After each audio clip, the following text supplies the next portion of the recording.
எல்லா குழந்தைங்களுக்கும் என்னோட வணக்கம். நான் உங்க தீபிகா அருண். என்ன குழந்தைங்களா, நீங்க எல்லாரும் நல்லா இருக்கீங்களா?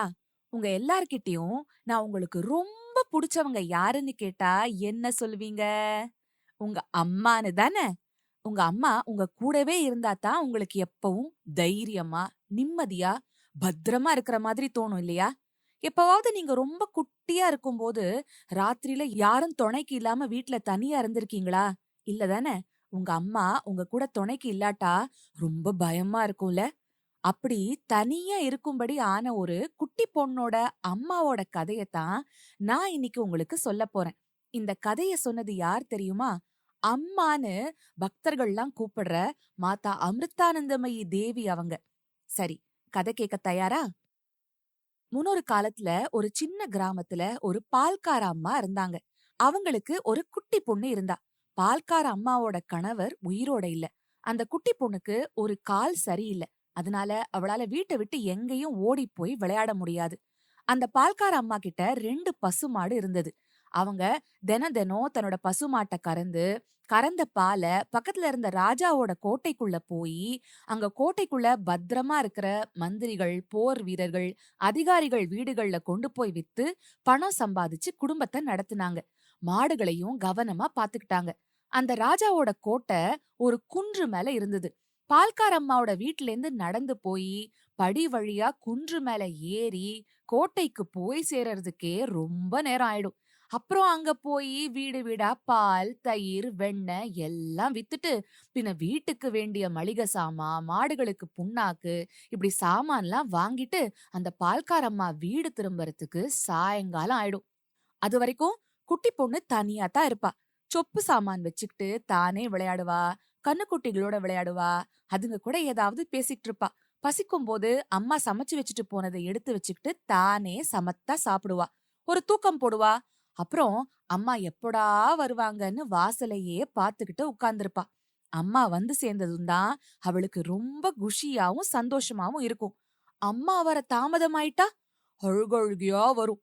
இருட்டி போச்சுனாலோ ரொம்ப பயமா இருக்கும். ஆனா அவங்க அம்மா எப்படியும் இருட்டுறதுக்கு முன்னால கண்டிப்பா திரும்பி வந்துருவாங்க. அப்படித்தான் ஒரு நாள் அந்த பால்கார அம்மா காலையிலேயே எழுந்து வழக்கம் போல பால் விக்கிறதுக்காக கோட்டைக்கு போயிட்டாங்க. அன்னைக்கு ஏனோ அவங்க பாலெல்லாம் வித்து வாங்குறவங்க கிட்ட பாலுக்கான 1 மாச பணம் வசூல் பண்ணிட்டு திரும்பறதுக்கு ரொம்பவே தாமதமாயிடுச்சு. சூரியன் மேற்க சாய ஆரம்பிச்சாச்சு. அவங்க கோட்டை வாசலுக்கு வந்து சேரும்போது கோட்டை வாசல்ல இருக்கிற காவலர்கள் கோட்டை கதவை அடைச்சிட்டாங்க. இனிமே அடுத்த நாள் காலையில தான் திறப்பாங்க. கோட்டைக்குள்ள இருக்கிற ராஜா மத்த எல்லாரோட பாதுகாப்புக்காகவும் தினம் தினம் அப்படிதான் செய்வாங்க. அந்த பால்கார அம்மா கோட்டை வாயில் காவலர்கள் கிட்ட போய் கெஞ்சினாங்க. ஐயா சாமி, கொஞ்சம் தயவு பண்ணுங்க. நான் வீட்ல என்னோட குட்டி பொண்ண தனியா விட்டுட்டு வந்திருக்கேன். இருட்டி போயும் நான் வரலன்னா அவ ரொம்ப பயந்து போய் அழ ஆரம்பிச்சுடுவா. அவளுக்கு ஏதாவது ஒண்ணு ஆயிடுச்சுன்னா அப்புறம் எனக்கு ஒண்ணுமே பண்ண முடியாதுங்க. தயவு பண்ணி கொஞ்சம் கதவை திறந்து விடுங்க ஐயா, நான் போயிடுறேன் அப்படின்னு கெஞ்சினாங்க. ஆனா காவலர்களோ தொறக்கவே முடியாதுன்னு பிடிவாதமா சொன்னாங்க. உன் ஒருத்திக்காக தொறந்து விட்டா அப்புறம் ஆளாளுக்கு வந்து கேட்பாங்க. அப்புறம் கோட்டையோட பாதுகாப்புக்கே ஆபத்தாயிடும். எங்க மேலதிகாரிகளுக்கு தெரிஞ்சதுன்னா எங்க வேலையே போயிடும். போய் ராத்திரிக்கு இங்க எங்கேயாவது தெரிஞ்ச வீட்ல போய் படுத்துக்க. காலையில கோட்டை கதவை திறந்ததும் போய்க்க அப்படின்னு சொல்லிட்டாங்க. பால்கார அம்மாவும் திரும்ப திரும்ப கெஞ்சி பாக்குறாங்க. ஒரு பலனும் இல்ல. பால்கார அம்மா அழுதுகிட்டே திரும்ப அங்கேயும் இங்கேயும் சுத்தினாங்க. கோட்டையில இருந்து தப்பிச்சு வெளியே போக வேற வழி ஏதாவது இருக்குமான்னு தேடினாங்க. பார்த்தா கோட்டை மதில் சுவர்கள் எல்லாம் யாருமே ஏற முடியாத அளவுக்கு உயரமா இருந்ததா. எப்படியாவது தப்பிச்சு வெளியே போயிடணும்னு அவளுக்கு ஒரே தவிப்பா இருந்துச்சாம். தன்னோட குழந்தை தனியா பயந்து அழுது கதறிக்கிட்டு இருக்குமே, அதுக்கு பசிக்குமே, இருட்டுல பாம்பு தேள் ஏதாவது கடிச்சிடுச்சுன்னா என்ன ஆகும்? கடவுளே காப்பாத்து அப்படின்னு புலம்பிக்கிட்டே அவங்க கோட்டை மதில் சுவர்களை எல்லாம் உன்னிப்பா பாத்துக்கிட்டே சுத்தி சுத்தி வந்தாங்க. சூரியன் மேற்க மறைய ஆரம்பிக்கிற சமயம். மாலை வெளிச்சம் கொஞ்சம் கொஞ்சமா மங்கிக்கிட்டே வந்தது. மறுநாள் காலை வந்தாச்சு. கோட்டை வாசல் காவலர்கள் கதவை திறக்கிற சமயம் வந்தாச்சு. என்னடா, நேத்திக்கு வந்து அழுத அந்த பால்காரம்மா ஏன் வெளியே போறதுக்காக இன்னும் வரல அப்படின்னு பேசிக்கிட்டே கதவை திறந்தாங்க. என்ன அதிசயம் இது! கோட்டைக்கு வெளிப்புறமா அதே பால்காரம்மா தலையில பால் குடத்தோட கோட்டைக்கு உள்ள வரதுக்காக அங்க நின்னுட்டு இருக்கா. காவலர்களுக்கெல்லாம் அதிர்ச்சியாவும் ஆச்சரியமாவும் ஆயிடுச்சு. என்னம்மா இது? எப்போ எப்படி நீ வெளியில போன? அப்படின்னு அவள கேட்டாங்க. அவங்க பதில் ஒண்ணும் சொல்லாம சும்மா சிரிச்சாங்க. காவலர்களுக்கு கோவம் வந்துடுச்சு. உடனே அவங்கள புடிச்சுக்கிட்டு இழுத்துக்கிட்டு ராஜாவோட அரண்மனைக்கு போனாங்க. ராஜாவே நேரா வந்து விசாரணை பண்ணினாரு. காவலர்கள் நடந்தத சொன்னாங்க. அப்போ ராஜா, "நீ எப்படி தப்பிச்சு வெளியில போன? சொல்லு" அப்படின்னு அதட்டி கேட்டாரு. அப்போ பால்கார அம்மா சொன்னாங்க, "மகாராஜா, நேத்து சாயங்காலம் எப்படியாவது கோட்டையை விட்டு வெளியே போயிடணும். கண்டிப்பா என் குழந்தைகிட்ட போய் சேர்ந்தே ஆகணுங்கிற தவிப்போட மதில் சுவரோட எல்லா பக்கமும் சுத்தி சுத்தி வந்து பார்த்தேன். உன்னிப்பா கவனிச்சு பாத்துக்கிட்டே வந்தேன். அப்போ ஒரே ஒரு இடத்துல ஒரு பெரிய மரம் சுவர மறைச்சுக்கிட்டு இருந்தது. அந்த ஒரு இடத்துல ஒரு 30 அடி உயரத்துல சுவர்ல ஒரு பெரிய விரிசல் இருந்தது. ஒரு ஆள் கஷ்டப்பட்டு புகுந்து போற அளவுக்கு ஓட்ட தெரிஞ்சது. நான் உடனே மரத்து மேல ஏறி உச்சிக்கலைக்கு போய் அங்கிருந்து சுவத்துல இருந்த விரிசல்கள்ல காலை வச்சு ஏறி அந்த ஓட்ட வழியா பூந்து வெளிப்பக்கம் போனேன். அந்த பக்கம் நிறைய புதர் மண்டி இருந்தது. நான் புதர் மேல குதிச்சேன். நல்ல காலம் அடிபடல. அப்படியே குன்று மேல இருந்த பாறைகள் மேல இறங்கினேன். அப்புறம் இறங்கி வீட்டுக்கு போயிட்டேன். என் குழந்தைக்காக நான் செஞ்ச இந்த காரியம் தப்பா இருந்தா மன்னிச்சிடுங்க மகாராஜா அப்படின்னு சொன்னாங்க. ராஜாவால இத நம்பவே முடியல.